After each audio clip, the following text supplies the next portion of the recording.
Welcome, today I'm showing how to change screen recorder sound settings into a Samsung Galaxy S22. First of all, open your settings, then scroll down and go into advanced features, this one.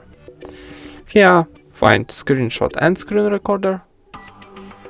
And how you can see on the bottom we got screen recorder option block, so here, first option, sound. So tap it and choose your, for example, you wanna no sound option or media sound and microphone, and if you press choose and select it saves automatically. And that's it.